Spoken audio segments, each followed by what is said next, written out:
Okey, sebelum kita nak mulakan sesi kaunseling kita pada hari ini, terlebih dahulu saya nak bagi tahulah sebab kita pakai mask hari ini sebab kan kita mengalami fasa pandemik COVID-19.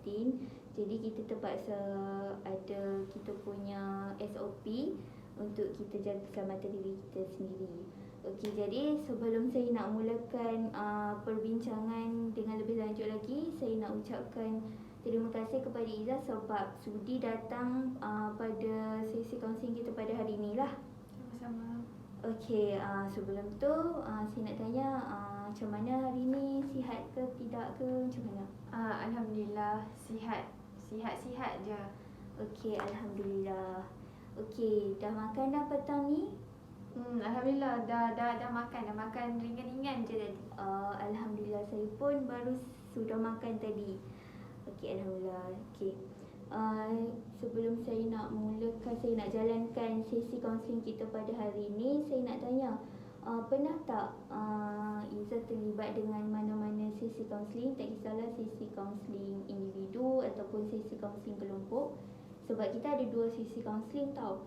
Jadi saya nak tanya, sebelum tu pernah tak join mana-mana persatuan macam kaunseling ni dekat sekolah ke, dekat universiti ke, yang kalau kat sekolah kita panggil sebagai pembinaan sebaya, PRS.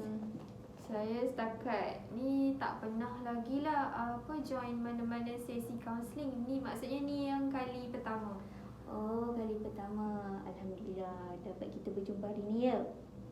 Okey, baiklah, saya akan ceritakan sedikit mengenai kita punya sesi kaunseling kita lah, perjalanan sesi kaunseling kita pada hari ini. Boleh tak rasa macam okey tak setakat sekarang ni? Alhamdulillah okey je, tapi adalah juga Awkward. awkward sikit. Okey, faham sebab kita baru pertama kali jumpa kan.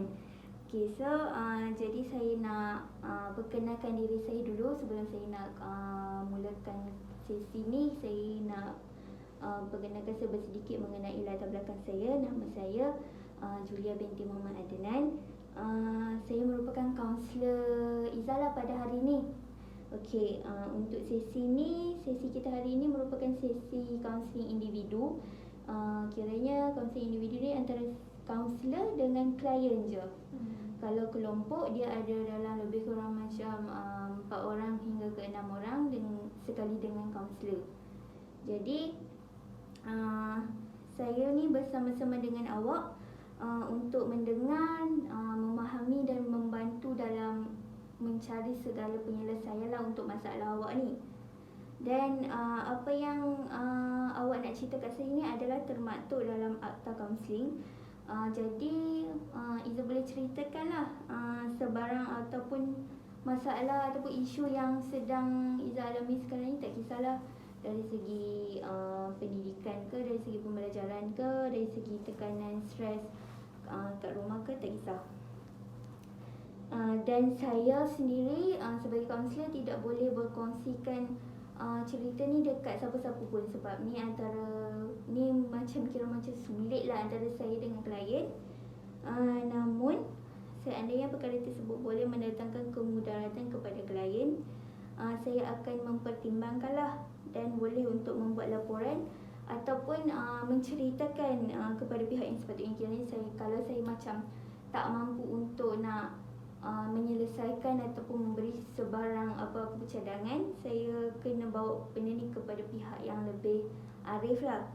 Jadi sesi kita pada hari ini, sesi kaunseling individu kita pada hari ini akan berjalan selama 25 minit hingga ke 30 minit macam tu lah. Okey, setakat ni macam faham tak? Macam okey tak? Okey. Okey, alhamdulillah. Okey, tak ada masalah kan? Okey, sebelum kita nak mulakan sesi kita hari ini, ada apa-apa persoalan tak yang nak diutarakan ke ataupun nak tanyakan yang tak faham ke, macam mana? Setakat sekarang tak ada lagi lah soalan. Okey, tak ada lagi kan? Sebab cik pun dah banyak Penerangan kan? explain tadi.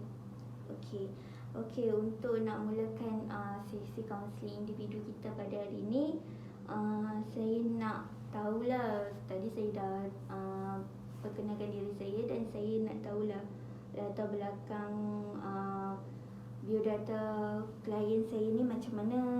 Boleh ceritakan sedikit nama, tempat tinggal kat mana, pendidikan daripada sekolah, macam tu lah lebih kurang. Okay, saya mula. Nama Izzah binti Muhammad Zaki. Saya tinggal di Kedah Darul Aman. Okay. Dan saya mempunyai 3 orang adik-beradik dan saya yang kedua. Saya pendidikan, latar belakang pendidikan bermula di Sekolah Kebangsaan Pendang, Kedah, dan pengajian peringkat menengah di Maktab Al Azhar Kedah, dan saya menyambung peringkat universiti di Universiti Islam Antarabangsa Malaysia dalam bidang pendidikan. Umur 25 tahun. Dan hobi saya minat melancong, macam tu, melancong, baca novel. Dan saya juga cita-cita insya-Allah untuk menjadi seorang guru. Boleh saya tahu kos pendidikan, tapi dalam pendidikan tu pendidikan apa? Pendidikan bahasa Arab. Oh, pendidikan bahasa Arab. Jadi macam nanti kalau nanti jadi ustazah lah macam tu. Macam tu insya-Allah. Okey, insya-Allah. Okey, tadi dah sentuh pasal dah ceritakan pasal tarikh lahir, tempat lahir dah? Oh, tarikh lahir 6 Mei 1997 dan saya dilahirkan di Sarawak. Oh, kayaknya asalnya daripada Sarawak lah, lepas tu pindah Kedah. Ya, betul. Okey. Baiklah.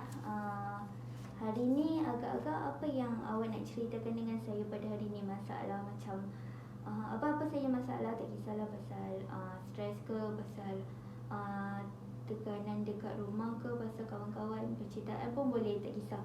Apa-apa saja yang cik tengah hadapi masalah ni, bolehlah nak bercerita dengan saya serba sedikit. Saya ada, biasalah kan, sekarang kan COVID, lepas tu belajar pun online learning, jadinya ada sedikit tekanan lah dalam pembelajaran. Sebab kan kadang-kadang tarikh nak submit assignment tu terlalu dekat dan banyak sangat lecturer bagi tugasan tu. Lepas tu dengan kadang-kadang internet dekat rumah slow, lepas tu environment dekat rumah, persekitaran dekat rumah tu macam tak membantu sangat untuk saya nak meneruskan online learning tu. Jadinya agak Terhad lah. agak stres lah dengan masalah ni. Saya faham sebab saya pun student juga. Jadi saya tengah buat master sekarang ni. Saya pun kan pandemik COVID ni, jadi kita semua kena hadapi kelas online. Kalau tak ada internet tu macam susah lah. Kalau nak submit assignment pun kena keluar daripada rumah, keluar kawasan, lepas tu baru dapat internet. Kalau lagi tak keluar daripada rumah, lagi tu macam susah lah nak submit assignment ke, nak masuk kelas ke apa ke. Okey, apa yang cik ceritakan tadi, apa yang Izzah ceritakan tadi pada saya, masalah-masalah semua ni buatkan Izzah jadi macam stres dan terbeban macam tu ke macam mana? Agak terbeban lah sebab terlalu banyak, maksudnya macam cabaran untuk teruskan pembelajaran ni lah. Tapi macam mana pun saya kena teruskan jugalah. Saya nak dapatkan segulung ijazah kan, kita kena Betul. hadapilah apa-apa cabaran pun. Okey. Jadi semua masalah-masalah ni yang macam apa yang Izzah cerita tadi, dari sudut pembelajaran saja ke ataupun daripada segi lain juga, tak kisahlah, macam ada masalah lain juga, bukan saja masalah ni tapi faktor-faktor lain pun yang buatkan Izzah jadi macam stres ke, tekanan ke macam mana? Ada juga tu, maksudnya masalah dengan kawan. Ada yang kawan tak bagi kerjasama dalam buat assignment, macam tu lah. So jadi bertambah-tambah stres. Kalau macam dari segi macam kan kadang-kadang kita ada kerja berkumpulan kan, macam kita nak kita hantar WhatsApp dekat dia tapi dia lambat balas. Ada tak kawan yang macam tu? Ada juga macam tu. Maksudnya dia tak respon tapi terlalu lambat. Jadinya Yang tu- benda tu dia nak kena submit kan. Betul. Jadi masalah kat situ. Kita macam jadi macam stres lah. Kadang-kadang kita yang kena compile Yes. video ke assignment ke, tapi dia lambat untuk respon. So benda tu akan melambatkan kerja kita semua orang. Jadi macam nanti due date pun nak kena kerja due date pun semualah. Okey, jadi berdasarkan apa yang saya faham, first kali mula-mula tadi Izzah cerita pasal tekanan dengan pembelajaran semua kan, pasal kelas online, pasal tu dan selepas tu yang pasal masalah Izzah dengan kawan-kawan kan, betul tak? Betul. Betul kan. Okey, jadi saya rasa lah kan, setelah saya dengar cerita Izzah ni, saya teringat cerita seorang sahabat saya, kawan saya lah, waktu zaman sekolah dulu, waktu zaman universiti sekarang ni lah kan, yang mempunyai masalah yang hampir sama, hampir serupa lah dengan awak.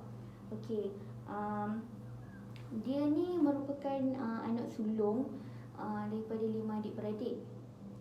5 adik-beradik, tak silap saya dia ada campur dengan dia 6 adik-beradik, jadi dia ada 5 orang adik. Jadi dia ni merupakan student dekat universiti lah, salah satu universiti dekat Kuala Lumpur. Jadi dia ni belajar, dia ni juga tolong mak ayah dia sebab mak ayah dia ni kerja sendiri.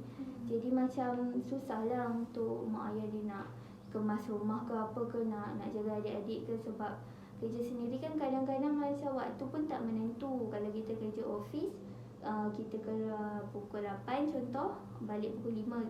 So kita dah tahu masa tu berapa lama untuk duduk kat office, berapa lama keluar daripada office, nak pergi office pula jam 8. So kita tahu masa tu.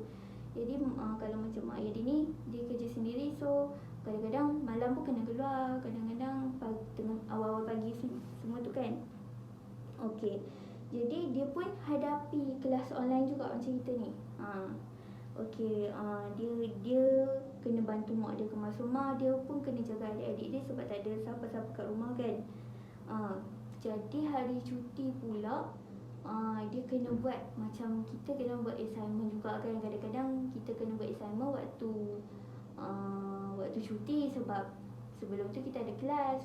So capaian internet dekat rumah dia pun agak kurang memuaskan lah. Dia macam slow, macam kena keluar kawasan. Jadi saya pun tertanya-tanya juga, sebab saya tengok keputusan dia cemerlang. Kira saya tengok tiap-tiap sem dia dim list. Jadi saya macam tertanya-tanya, macam mana buat kan, macam mana dia buat sampai dapat keputusan macam tu. Sedangkan kalau nak compare antara saya dengan dia, masalah dia lagi banyak lah. Dan kalau nak compare dengan cik pula, macam saya tak tahu mak ayah cik kerja apa, tapi dia macam lagi teruk lah sebab dia hidup dia dekat kawasan pedalaman, macam hutan-hutan macam tu. Jadi lagi stres lah saya rasa hidup dia. Dan saya tanya dia macam mana, apa rahsia dia dapat keputusan yang amat-amat memberangsangkan. Di English setiap sem dia kata bersama-sama kesulitan tu ada kemudahan. Dia kata lagi Allah ni takkan menguji hamba-Nya dengan tanpa kita punya tahap kemampuan kita lah. Kiranya Allah tahu kita punya tahap kita tak kat mana. Jadi sebab tu lah dia boleh nak hadapi segala ujian yang Allah bagilah kat dia. Dan dia pun, saya tengok dia pun tak berputus asa dalam pembelajaran dia. Okey, pandangan cik tentang kisah yang saya ceritakan sebentar tadi macam mana? Bagi saya, dia seorang yang sangat tabah, kuat, dan maksudnya dia semangat untuk meneruskan pelajaran walaupun terlalu banyak cabaran yang dia kena hadapi. Dia seorang yang macam kita, kalau kita tengok daripada ni, dia macam seorang yang positif lah kan, sebab dia mampu untuk hadap segala perih ujian dia dengan kesusahan keluarga dia macam tu. Okey. So betul lah apa yang awak bagi tahu tadi. Okey, dalam untuk macam bukanlah saya nak bagi cadangan ke apa, tapi berdasarkan apa yang saya tengok, ramai orang juga yang menghadapi masalah-masalah macam kelas online ni kan sejak kebelakangan ni sebab pandemik ni. Jadi untuk mengatasi masalah-masalah ni, saya ada beberapa macam orang kata macam cadangan lah macam tu, yang kita boleh buat lah. Macam contoh kalau kita stres dengan pembelajaran kita, kita kena macam kalau kita nak teratur, kita kena buat jadual ke apa ke untuk bagi kita macam sistematik. So kita boleh tengok, okey hari ni aku kena buat jadual, kena siapkan yang ni, kena siapkan yang ni. So bila kita siap kerja kita satu persatu, kalau kita tak lengah-lengahkan, benda tu akan jadi lebih teratur dan sistematik dan tak akan buat kita lagi stres.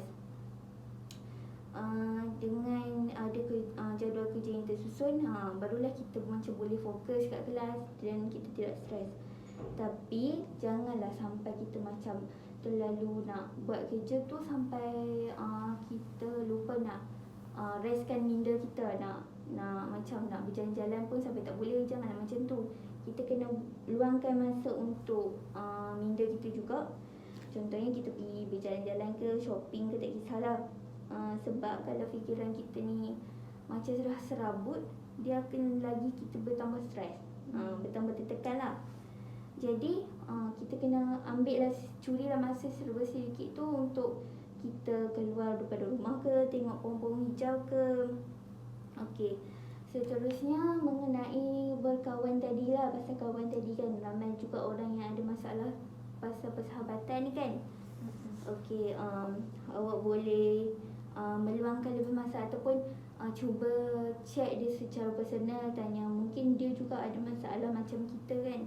Jadi kita boleh kan sekarang ni online, sebab kita tak jumpa face to face, kita macam tak tahu sangat dia punya perkembangan ataupun dia punya permasalahan tu kan. So, kita boleh juga tanya dia, kalau dia ada masalah dia boleh luah, kalau dia tertekan pun dia boleh cerita sebab dia ada kawan.